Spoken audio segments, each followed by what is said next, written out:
He's on the comeback trail. How far? We will learn somewhat today. Goes home. He is quiet, away from the ring. He is most aggressive inside, but there are questions. How good is Jerry Cooney? Is he strictly a one-punch fighter? And can he take a punch? It's up that left hook. The uppercut. And Jimmy Young taking some punishment and a cut on his right eye.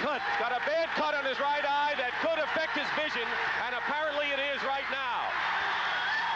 Jerry Cooney takes a big, giant step. Right now, Cooney's the hottest heavyweight in the world. Jimmy Young was a big fight for me because he had won his last 9 fights. He was a guy that beat Foreman. He beat Norton. He really had a great fights with Ali. And so I fought him, and I stopped him in 4 rounds. He was so looking for my left hook that I turned the hook into an uppercut and split him between the eyes, and he got blinded. He couldn't see anymore. He couldn't come out for the 4th round. You know, what do I know now that I wish I could have told myself back then was to take better care of myself. You know, I used to hang around. I was a young kid. I was a big drinker in my home. There was drinking going on in the home all the time. So when we went out, what did we do? We do what your parents do, and we drank. And so I'm training and drinking. And back then you were fighting once a week. So I would go out and have my fight and then come home and party it up a little bit and then get back in shape again.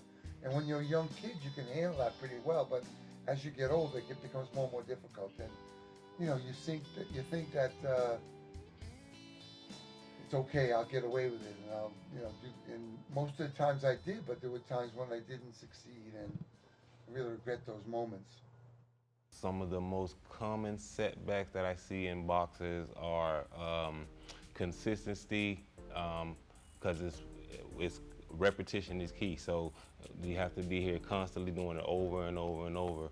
And if you're not here to do it, then you're just going to be setting yourself back every time. And then another setback is probably weight loss or fluctuating from weights up and down in weights. So because when you have a fight, you have to lose weight or you might have to gain weight. My coach was a teacher of boxing. He wasn't the best guy to help me out with my issues in life or my problems. I used to go to the gym, and he would teach me to box. He was a great teacher. I loved him. And he was a tough guy, and he worked me hard. And, you know, he was a great fighter himself. Never reached it to the top, but he boxed with Tony Canzonieri, all those top guys he used to box with in the gym. And so I loved him for all he gave me. What's the hardest part about coaching young boxers?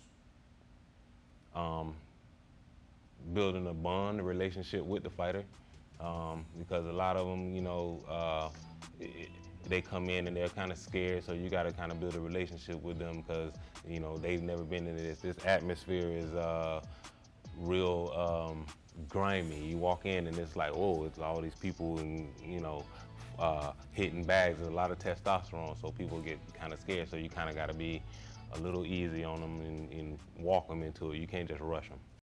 Question, how did I transition my career into retirement? So I was very fortunate that in my career I saved my money. I knew that a rainy day was coming. I knew it was coming. I didn't know when or how, but I knew it was going to come. And I've seen all the fighters all these years, or at least 99% of them ended up broke. They have struggles with their families, their homes, their, you know, just a slew of problems.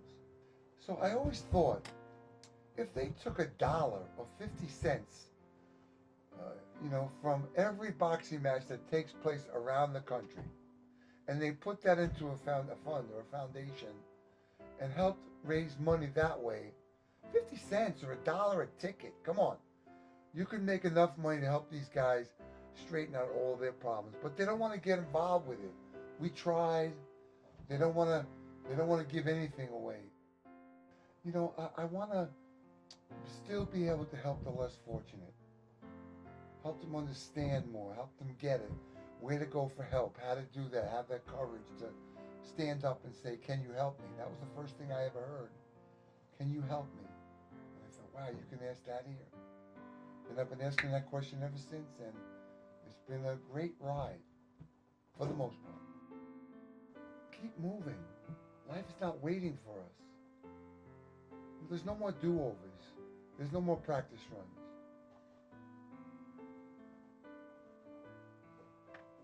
You heard the story, I cried because I had no shoes until I saw the man who had no feet.